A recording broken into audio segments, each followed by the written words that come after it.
అరకపూడి గాంధీ నివాసం దగ్గర అవే ఉద్రిక్త పరిస్థితులు. నిన్న కౌశిక్ రెడ్డి ఇంటి దగ్గర ఎలాంటి పరిణామాలు చోటు చేసుకున్నా ఇప్పుడు ఈరోజు అరకపూడి గాంధీ నివాసం దగ్గర అదే పరిణామాలు చోటు చేసుకున్న పరిస్థితి కనిపిస్తోంది. ఏదైతే అరకపూడి గాంధీ నేను పార్టీ మారలేదు, బీఆర్ఎస్ పార్టీలో ఉన్నానని నిన్న చెప్పారో, అయితే బీఆర్ఎస్ పార్టీలో ఉంటే నీ అరకపూడి గాంధీ నివాసంలో విస్తృత స్థాయి సమావేశం ఏర్పాటు చేసేందుకు కూడా బీఆర్ఎస్ పార్టీ ఒక కీలక నిర్ణయం తీసుకుంది. ఆ దిశగానే ముందుకు వెళ్తున్న పరిస్థితి కనిపిస్తోంది. ఇక ఆ సమావేశంలో పాల్గొనేందుకు పార్టీ నాయకులందరూ కూడా అరకపూడి గాంధీ నివాసానికి చేరుకున్నారు. అయితే టెక్నికల్గా ఆయన బీఆర్ఎస్ పార్టీకి చెందినప్పటికీ కూడా ఆయన ఇటీవల ఈ మధ్య ముఖ్యమంత్రి రేవంత్ రెడ్డి సారథ్యంలో ఆయన ఇటు కాంగ్రెస్ పార్టీ కండువా కప్పుకున్నారు. కానీ ఆయన ఇప్పుడు కాంగ్రెస్ పార్టీ అని చెప్తున్నప్పటికీ కూడా టెక్నికల్గా బీఆర్ఎస్ పార్టీ కిందకే వస్తుంది. అయితే పార్టీ మారారు కాబట్టి ఆయన ఎలాంటి బీఆర్ఎస్ పార్టీ యాక్టివిటీస్లో పాల్గొనకుండా ఉండాల్సిన అవసరం కూడా ఉంది.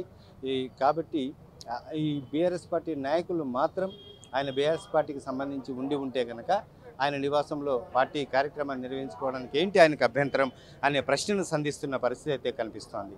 చూడాలి. బీఆర్ఎస్ పార్టీ నాయకులందరూ కూడా ఇక్కడ మోహరించారు. అరకపూడి గాంధీ నివాసాన్ని లోపలికి వెళ్లేందుకు కూడా వీళ్ళందరూ సన్నాహాలు చేసిన పరిస్థితి కనిపిస్తోంది. ఇక్కడ ఇంకొక విషయం ఏంటంటే బీఆర్ఎస్ పార్టీ ముఖ్య నాయకులను కూడా హౌస్ అరెస్ట్ చేసిన పరిస్థితి.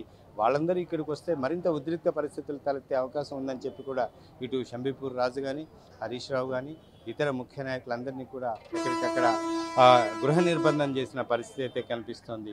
ఇక వాళ్ళు ఇక్కడికి వస్తారా రారా అనే అంశం పట్ల ఆసక్తి నెలకొంది. ఉన్న ఈ నాయకులు మాత్రం అరకపూడి గాంధీ నివాసం లోపలికి వెళ్లేందుకు కూడా సన్నాహాలు చేసిన పరిస్థితి. పోలీసులు మాత్రం పెద్ద ఎత్తున ఇక్కడ బ్యారికేడింగ్ ఏర్పాటు చేసి వీళ్ళెవరిని కూడా లోపలికి అలౌ చేయకుండా కట్టుదిట్టమైన భద్రత ఏర్పాటు చేసిన పరిస్థితి అయితే కనిపిస్తోంది. చూడాలి ఎంతవరకు ఇక్కడ ఈ ఉద్రిక్త పరిస్థితులు కొనసాగుతాయి.